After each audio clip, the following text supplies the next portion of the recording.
Juste avant d'enregistrer le dernier numéro de Bistro Liberté, pour l'année 2017 bien sûr, je voudrais vous dire un grand merci pour votre mobilisation en faveur de TV Liberté, la première chaîne audiovisuelle alternative de France. Oui, vos impôts vont à vos idées. Elles constituent cette formidable communauté que nous formons tous ensemble, une véritable communauté de résistance. Cette mobilisation, elle est en tout point remarquable, mais je vous dois la vérité, on n'y est pas encore. On n'y est pas encore. Alors, il faut poursuivre cet effort, il faut même l'amplifier rapidement avant le 31 décembre. 31 décembre qui est aussi la date butoir qui doit figurer sur votre chèque de don à l'ordre de ASNA, A-S-N-A.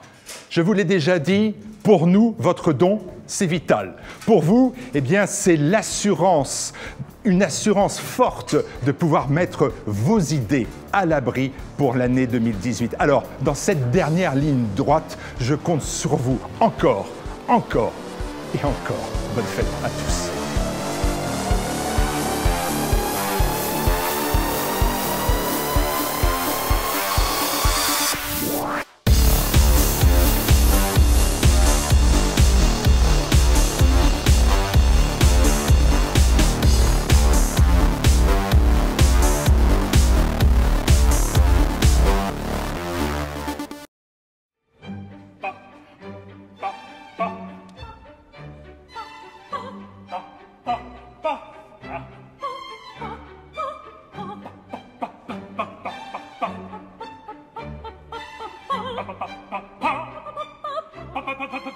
Bonjour, chers petits amis de TV Liberté. Pour ce nouveau numéro de Il était une fois, Caroline Gilly nous emmène encore une fois en forêt et vous pourrez retrouver tous les contes de Caroline Gilly sur son site internet La Vie Contée.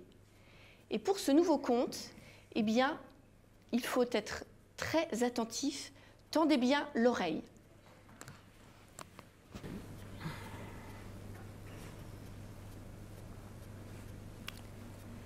Il était une fois une petite grand-mère qui vivait dans la forêt.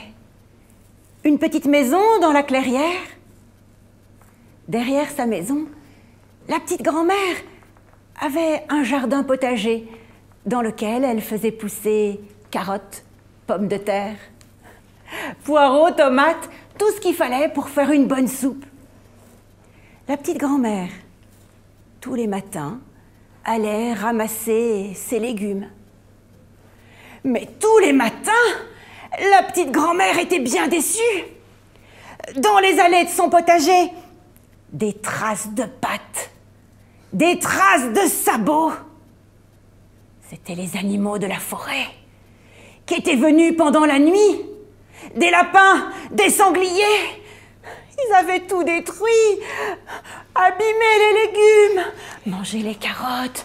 Mais comment allait-elle faire sa soupe? Tous les matins, elle se désolait devant le saccage de ses plates-bandes. Et un jour, un matin, pénétrant dans son jardin potager, elle a vu que tout avait été détruit. Tous ses légumes écrasés. Plus rien pour faire la soupe du soir. La petite grand-mère est partie dans une colère. Ah! Maintenant, ça suffit! Ça suffit! La petite grand-mère est rentrée chez elle. Elle a mis son fichu là. Et puis elle a pris sa canne.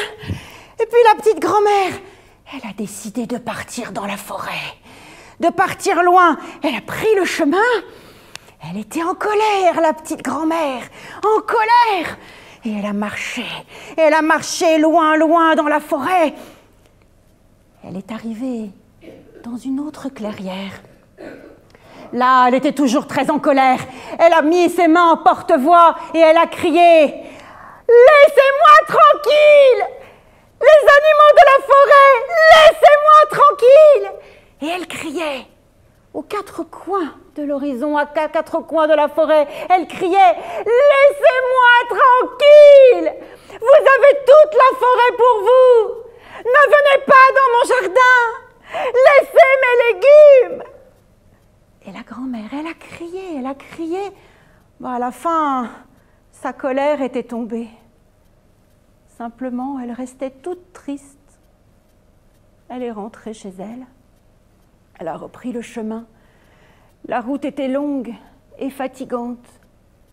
Elle pensait qu'elle n'aurait pas de légumes pour faire sa soupe ce soir. Est-ce que l'esprit de la forêt allait entendre ses cris? Est-ce que l'esprit de la forêt allait empêcher les animaux de venir saccager son jardin potager? Elle n'en savait rien. Et elle marchait là, sur le chemin, quand tout à coup derrière elle, elle a entendu un bruit. Ça faisait clac, clac, clac. Clac, clac, clac. La petite grand-mère, pas très rassurée, s'est retournée.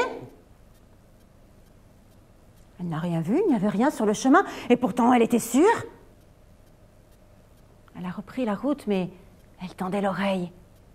Et bientôt, elle a entendu encore clac, clac, clac. Clac, clac, clac. Clac, clac. Elle s'est retournée. Elle a vu là sur le chemin, des sabots. Des sabots qui marchaient. Bon, des sabots, ça fait pas peur.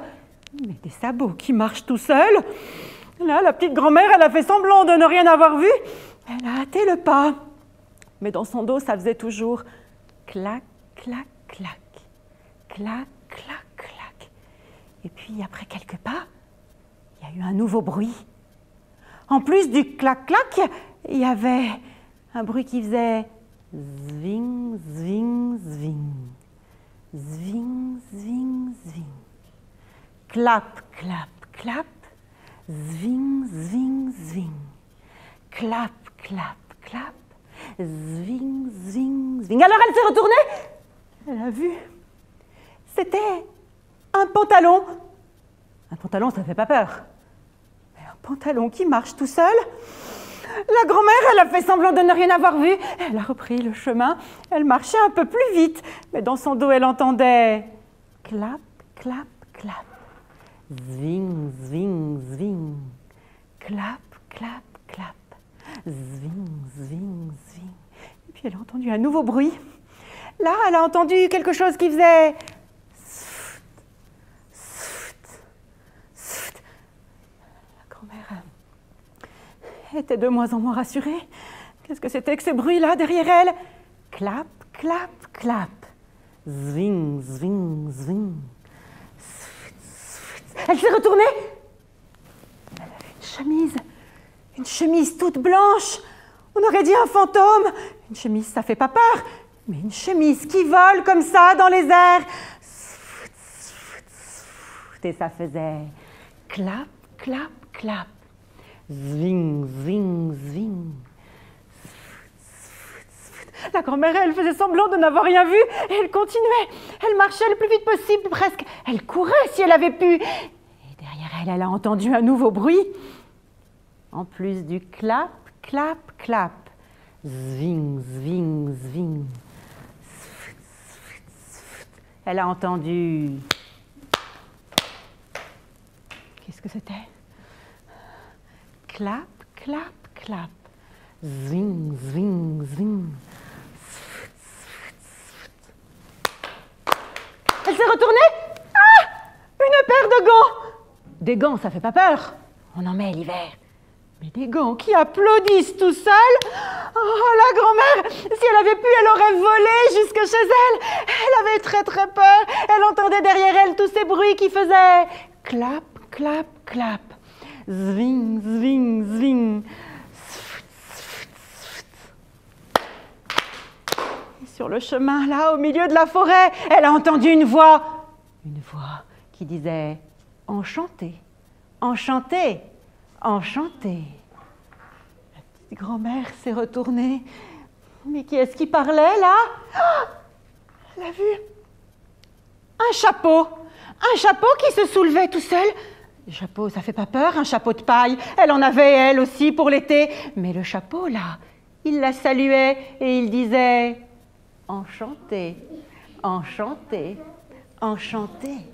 La petite grand-mère, là, elle a plus demandé son reste. La petite grand-mère, elle a réussi à voler. Et réussi à s'enfermer dans sa maison. Elle était arrivée, elle a fermé la porte à clé.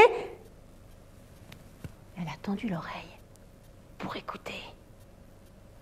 Est-ce qu'il y avait encore du bruit là, derrière la porte? Non. Non, plus aucun bruit. La petite grand-mère n'avait pas du tout l'intention d'aller dans son potager pour voir s'il ne restait pas quelques légumes pour faire sa soupe. La petite grand-mère, elle est allée se coucher, sans manger, qui d'ordine. La nuit est passée. Au petit matin, elle s'est levée. Elle a dit, je ne peux pas rester comme ça enfermée. Il faut bien que je sorte. Elle a écouté encore. Il y avait du bruit derrière la porte. Non, aucun bruit. Elle a ouvert la porte.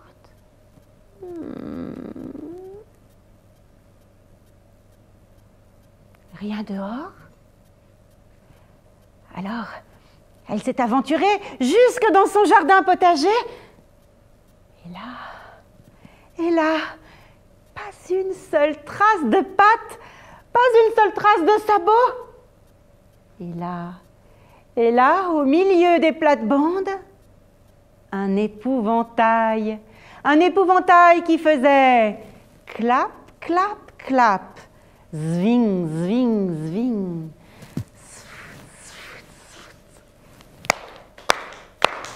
Enchanté, enchanté, enchanté. Et l'épouvantail l'a salué. Et oui, l'esprit de la forêt avait entendu les cris de la petite grand-mère. Il avait envoyé l'épouvantail pour effrayer les animaux de la forêt, qu'ils restent dans les fourrés, et qu'à jamais la petite grand-mère puisse cultiver son jardin potager. Et oui, depuis ce jour, la petite grand-mère a toujours pu faire sa soupe.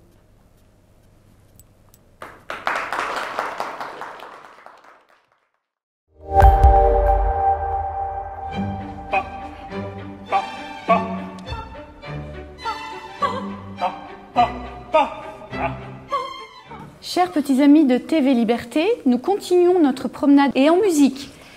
Et pour cette rubrique, nous avons la joie de recevoir un contrebasson solo et un bassoniste qui va vous parler de son instrument qui est mal connu. Bonjour Dominique Baudouin. Bonjour. Alors j'arrive là, je descends du train, donc voici l'instrument tel qu'il est.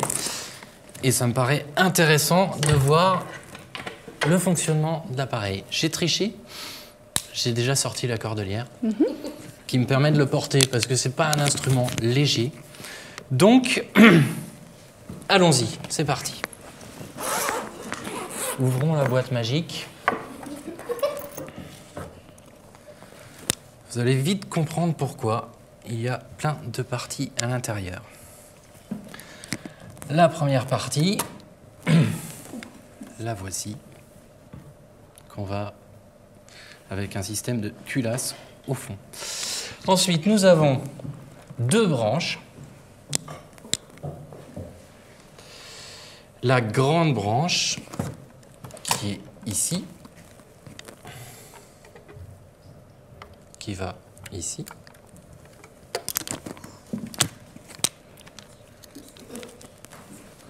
La petite branche, qui vient se caser ici.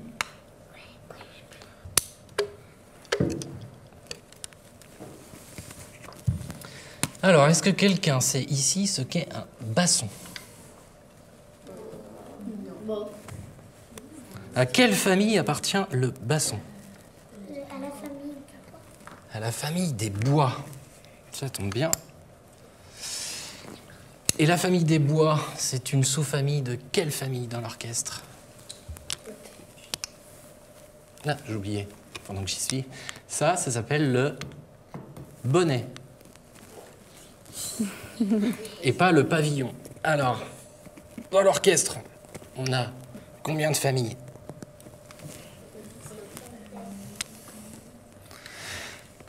Vous avez entendu le violon qui est de la famille des cordes. Frotter. Ensuite. Entendre la famille des bois. Eh non, la famille des vents. qui comporte deux familles, la famille des bois et la famille des cuivres. Donc le basson, c'est la basse de la famille des bois. Le grand-père de quelle œuvre? Dans quelle œuvre le basson est le grand-père? Dans Petit et Saxo. Dans Petit Basson. Oui, dans Piccolo et Saxo et dans Dans Pierre et le Loup. Pierre et le loup de Prokofiev. Alors, ça, c'est le crochet du capitaine. Ça s'appelle comment? Un bocal. Voilà, maintenant l'instrument est monté. Qu'est-ce que je vais pouvoir faire? Jouer. Ah, bon, bah, d'accord, je vais jouer. Mais je pense qu'il va y avoir un souci.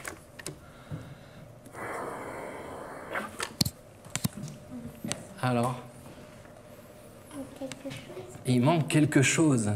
Quelque chose qui est essentiel pour beaucoup de bois. Quelque chose qui est essentiel qui s'appelle comment? Que je stocke dans une petite boîte qui est ici. Ceci est une anche. Sans H, hein, s'il vous plaît. Une anche. A-N-C-H-E. Qu'est-ce que c'est une anche? Déjà, qu'est-ce qu'il faut pour faire de la musique? Qu'est-ce que c'est la musique?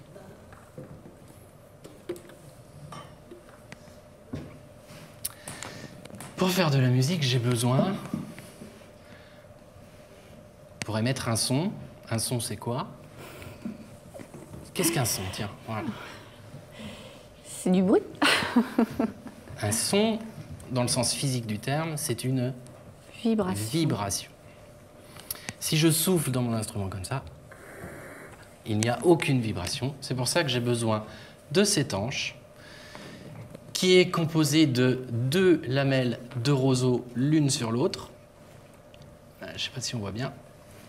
Voilà, l'une sur l'autre, qui vont vibrer. Et c'est cette vibration première qui va se propager dans l'instrument en suivant le bocal, la petite branche. On fait un demi-tour ici, on remonte par la grande branche et on sort par le bonnet. Pour qu'un instrument avant joue grave, il faut qu'il soit comment? Plus un instrument est grave, plus il est gros. Ça serait valable pour les cordes. Mais nous, ça va être une question de longueur. Plus un instrument est long, plus un instrument est grave. Donc si j'utilise toute la longueur de mon instrument,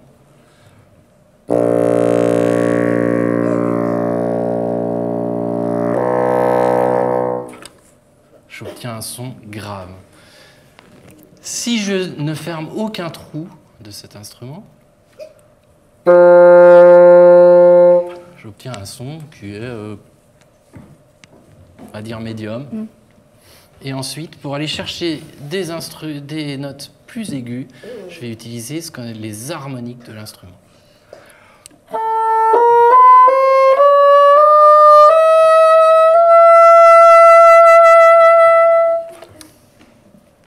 Alors, pour qu'un instrument puisse jouer, surtout un instrument qui est long comme ça, il faut que j'ai des trous disséminés un peu partout, sur toute la longueur de l'instrument.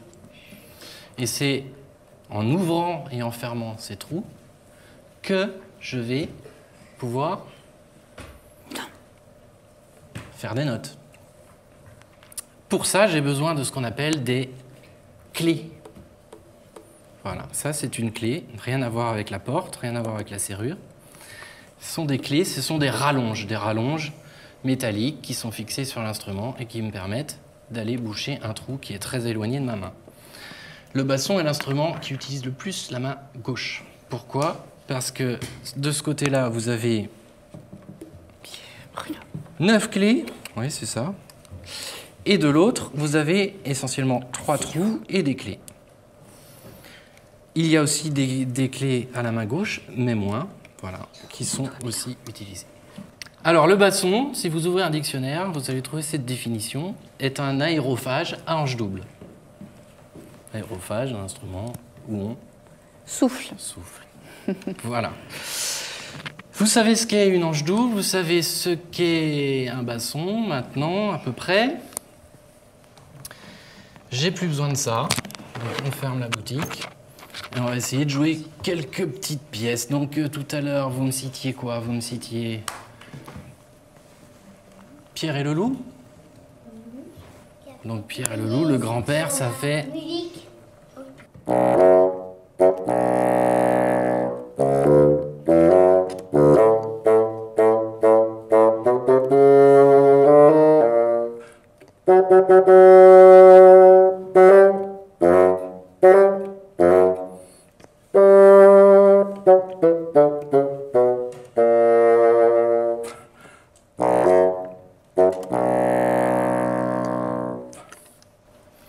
Le grand-père. Le basson est très utilisé aussi dans tout ce qui est musique de dessin animé. Pourquoi? Parce que le basson a une technique qui lui permet de jouer de façon très rapide des notes très graves et de passer à des notes aiguës.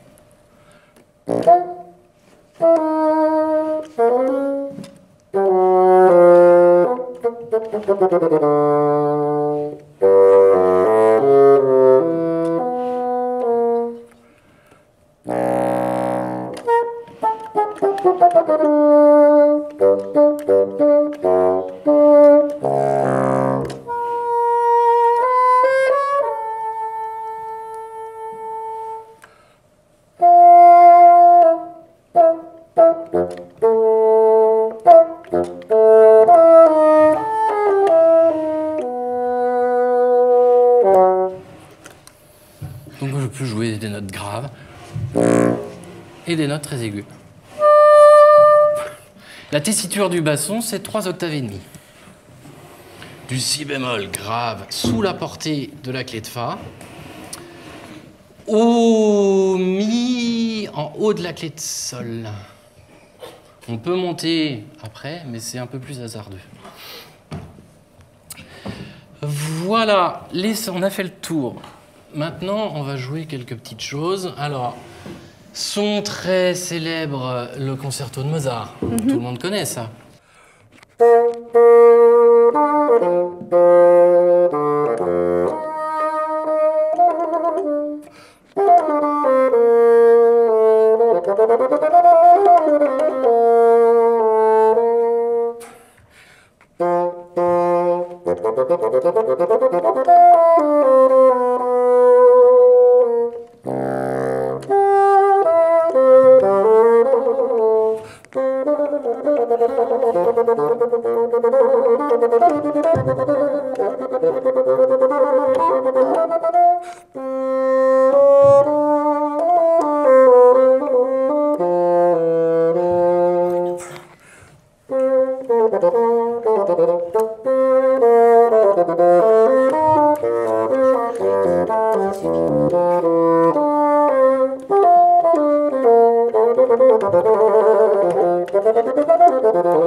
Je vous ai dit tout à l'heure que cet instrument, c'était la basse des bois, ce qui en fait n'est pas tout à fait vrai, puisque comme Brigitte l'a dit en intro, il existe un autre instrument qui fait l'objet d'une spécialisation qui s'appelle le contrebasson, et que je joue également, mais...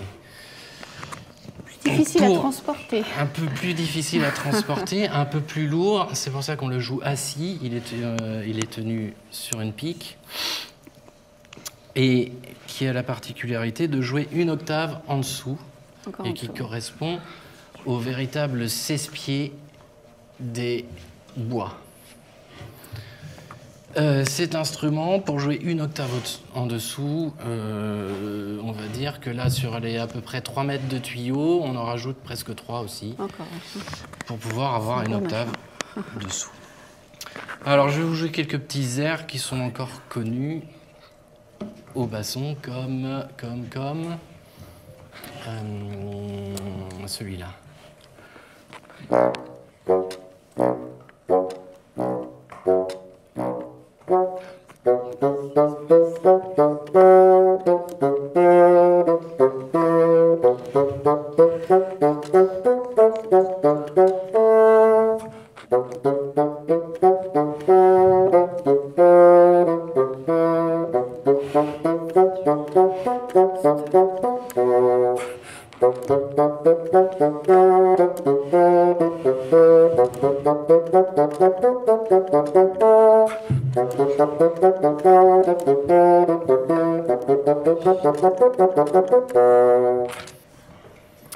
Donc ça, c'était dans le hall du roi de la montagne, extrait de Peer Gynt Oui. de J'ai plus l'auteur en tête, mais... Grieg. Grieg, voilà. Voilà. Ensuite, je vous parlais de dessin animé. Quel est le dessin animé le plus célèbre de Walt Disney où on entend le basson? Mickey. Mickey dans... Bah, oui. Oui, mais c'est tiré de Fantasia. Ah oui, Fantasia. C'est l'apprenti Sorcier. sorcier. Ah oui,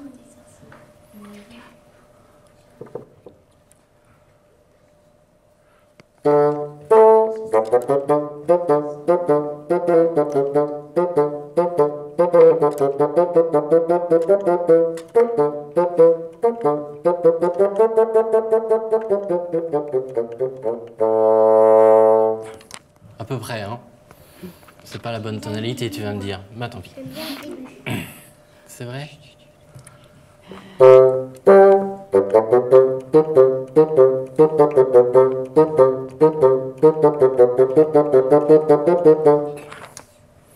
Avec les balais, voilà.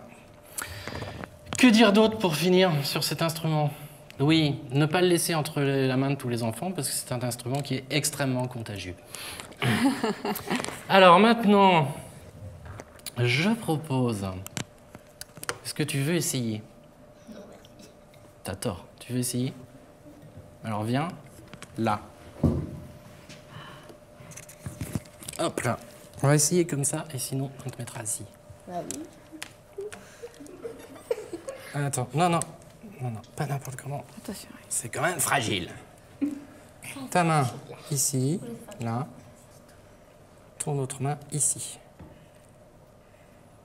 Tac. Et il faut pas que tu portes, donc on va voir si... Attends. Laisse. Il faut que ça soit la cordelière qui porte. Voilà. Hop. Alors apporte à la bouche maintenant. Tu vas faire comme ça avec ta bouche. Voilà. Ah, vas-y, souffle.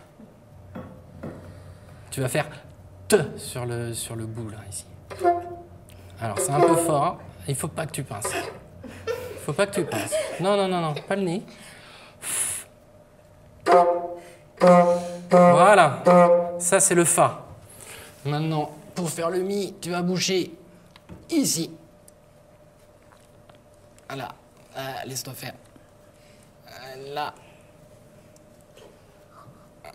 Allez, vas-y, maintenant souffle. Alors, souffle moins... Comment dire? Vas-y, souffle. Moins fort. Vas-y. Prends plus dans la bouche. Pince pas. Ne pince pas. Ah oui, oui, c'est pour ça qu'on la prend. Hein. Et laisse ton doigt. Il faut que tu laisses ton doigt, vas-y. Alors ça, c'est un ré aigu, mais parce que tu pinces un petit peu. Voilà, tu vois, c'est pas compliqué. Avec un peu de pratique, en une dizaine d'années, on peut devenir professionnel.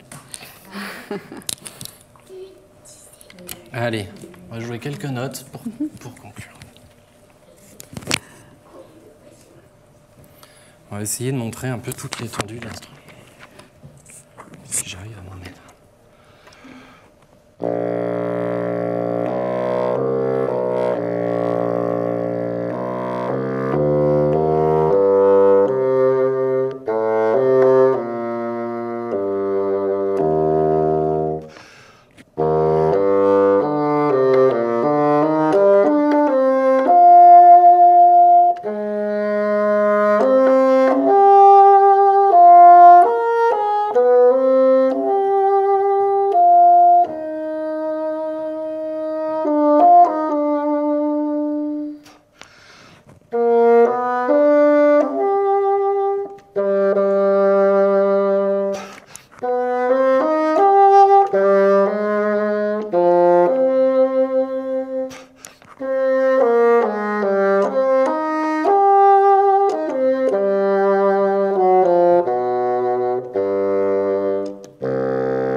Voilà.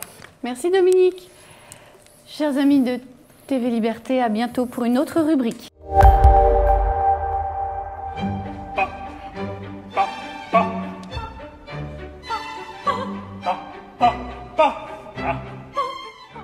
Bonjour chers amis de TV Liberté.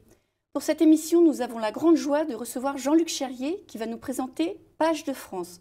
Bonjour Jean-Luc Cherrier. Bonjour. Alors avant de rentrer dans le vif du sujet, est-ce que vous pouvez vous présenter aux téléspectateurs? Certainement.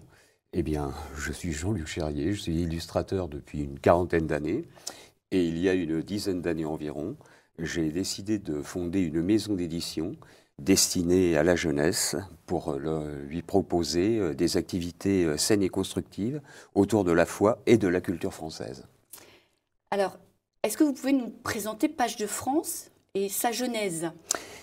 Eh bien, Pages de France est une entreprise familiale, enfin familiale très restreinte dans le sens qu'il y a surtout moi et mon épouse. Et donc, nous avons décidé d'avoir un échantillonnage varié, donc d'activités manuelles, des découpages, des coloriages, des jeux et quelques livres.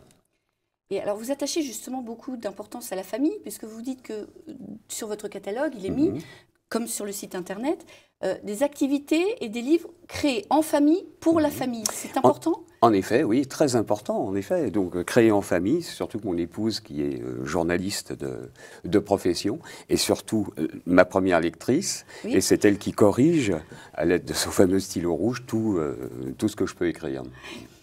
Alors, quelles sont les activités plus précisément proposées par Pages de France? Alors, principalement du découpage, car j'ai une formation d'ingénieur papier, donc boitage, livres animés, etc.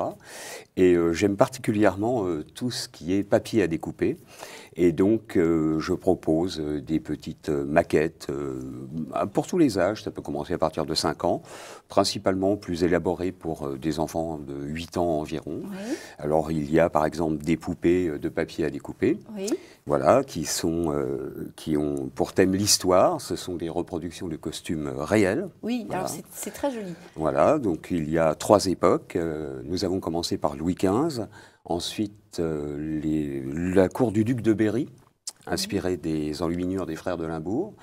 Et l'an dernier, nous avons achevé la collection par la cour de Napoléon III, avec les fameuses robes à crinoline. Voilà. Alors, combien y a-t-il de costumes par figurine? Eh bien, il y a 12 poupées donc, de papier à découper. Il y a un garçon et une jeune fille. Et il y a 12 costumes. Oui, Voilà. donc c'est quand 12 même... costumes et accessoires, des chapeaux.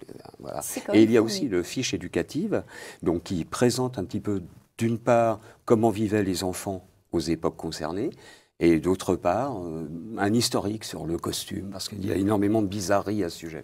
Oui, alors c'est très intéressant. Donc pour Noël, ça fait des beaux découpages de Noël, tout ça.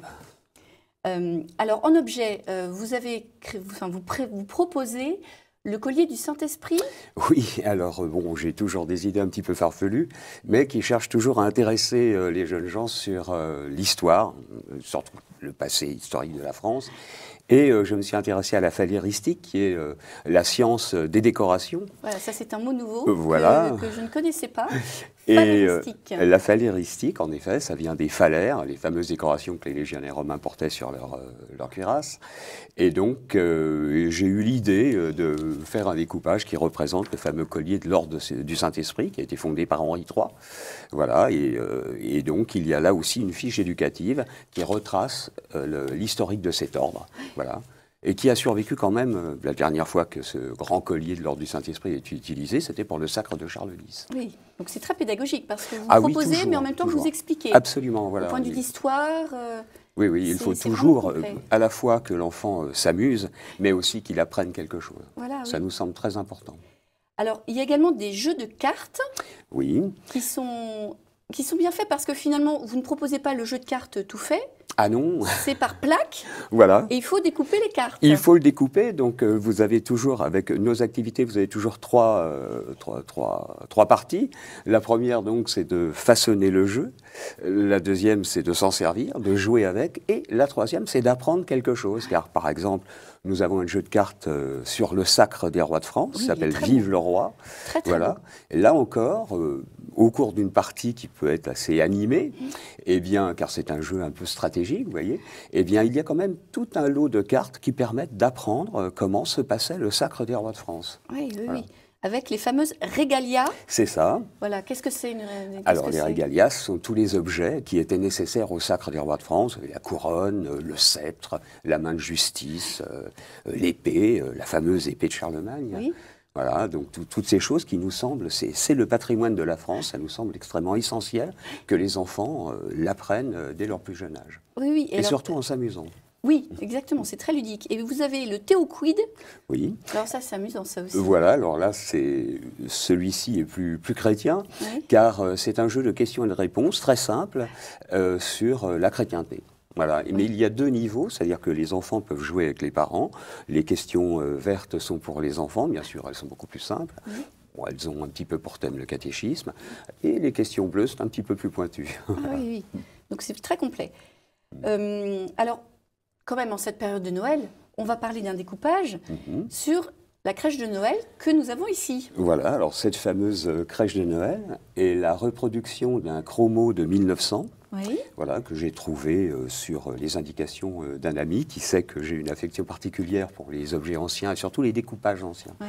Et ça m'a paru tout à fait opportun de la reproduire, de l'adapter. Et donc c'est pareil, il faut la découper entièrement. Enfin bon, ça reste quand même accessible à des enfants, c'est assez simple. Et elle présente un avantage, c'est de pouvoir se replier et de pouvoir être postée Oui. éventuellement. Donc, Voilà, vous voyez, oui. vous pouvez toujours l'envoyer à quelqu'un. Oui, c'est Ouais. tout à fait. C'est très, très beau. L'histoire de France a une place de choix dans les activités que vous proposez. Ah oui, c'est même essentiel. Alors, ma question est, est-ce que vous pensez d'abord à une activité et vous la calquez sur une période de l'histoire, ou est-ce au contraire une période de l'histoire qui vous intéresse et vous calquez une activité dessus? Les deux. C'est selon l'inspiration. Bon, quelquefois, nous, avec mon épouse, nous faisons une sorte de réunion de travail assez réduite, forcément. Et nous cherchons véritablement un secteur à investir, un produit nouveau, ou de temps en temps, une idée comme ça jaillit, ou plutôt un désir d'enfant inassouvi, car Oui. c'est comme ça que je fonctionne. Je fais des choses que j'aurais aimé avoir à l'âge de Oui. 8-9 ans. Alors également, il y a des coloriages qui sont très très beaux, des enluminures. Oui. Alors enluminures qu'on peut colorier avec des feutres ou des crayons de couleur, ou même peindre. Mhm. Donc c'est très joli aussi. Alors, l'enluminure à peindre, c'est un coloriage de précision. Là, Oui. c'est vraiment pour les plus grands. Et à partir de 8 ans, car il faut être un petit peu soigneux. Mais effectivement, ça laisse plus libre cours à l'imagination de l'enfant, car il n'y a pas de modèle proprement dit. Oui. Mais nous les invitons quand même à rechercher des enluminures de cette époque. Ça leur permet déjà de se former un petit peu l'œil et de s'intéresser peut-être à un secteur qu'ils ne connaissent pas.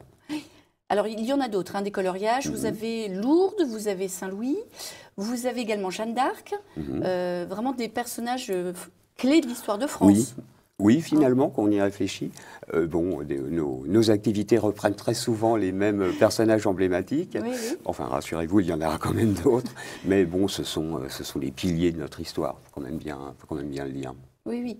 Alors, il y a également le coin de Petit Ange qui propose d'autres découpages, peut-être plus simples pour les plus petits. Voilà, alors pour les plus petits à partir de 5 ans, bon, il y a des choses qu'ils peuvent commencer de faire eux-mêmes. Oui. Je suppose que les parents aident un petit peu Oui, malgré tout, je mais crois ce qu'il vaut sont mieux, des oui. voilà, bien sûr, ce sont des découpages très simples, finalement, vraiment très simples, mais qui ont quand même une certaine allure. Et là, ce sont peut-être plus des découpages à compléter. Oui. Il faut que l'enfant participe, colorie une certaine partie. D'accord. Voilà. Alors, donc, il y a la couronne de Saint-Louis. C'est ça, la fameuse couronne de Saint-Louis qui paraît comme ça un petit découpage, mais l'iconographie est quand même respectée car c'est l'adaptation d'une image de la Bibliothèque nationale de France que j'ai recherchée pour Ouais, avoir vraiment au plus près la vraie couronne de Saint-Louis. Oui, oui. Pour les petites filles, il y a une couronne de conte de fées, c'est fabuleux. C'est la même chose, voilà, qui a beaucoup de succès d'ailleurs. Oui, Cette couronne a beaucoup de succès. Voilà. Et puis donc des cartes animées également Oui. pour les petits, Mhm. qu'on peut envoyer sans doute aussi La par même la chose, en poste. effet, on peut les envoyer par la poste. Voilà. Oui, oui. Donc Voilà. très, Bon, très bien complet, sûr, ça. l'enfant souhaiterait peut-être la garder, mais bon, je me dis, après tout, l'envoyer, c'est un geste altruiste. Et puis, Voilà. Et puis donc pour le centenaire de Fatima, quand même, vous avez fait aussi un oratoire.